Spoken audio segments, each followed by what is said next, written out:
ડીસામાં ઉનાળાના આગમન પહેલા જ જાગૃત નાગરિક અરજીના આધારે ફૂડ એન્ડ ડ્રગ વિભાગે ઠંડા પીણાનું ઉત્પાદન કરતી રજવાડી ગૃહ ઉદ્યોગ પર હાથ ધરી તપાસ। ફેક્ટરી પરથી અલગ અલગ 4 પીણાના નમૂના લઈ મોકલવામાં આવ્યા પરીક્ષણ અર્થે।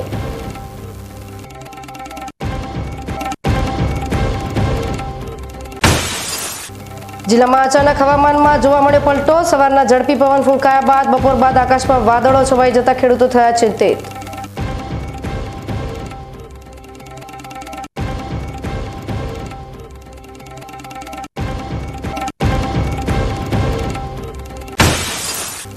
શિવરાત્રીને લઈ યાત્રાધામ અંબાજીમાં બદલાયો આરતીનો સમય। શિવરાત્રી પર માતાજીની આરતી રાત્રે 12 વાગે થશે।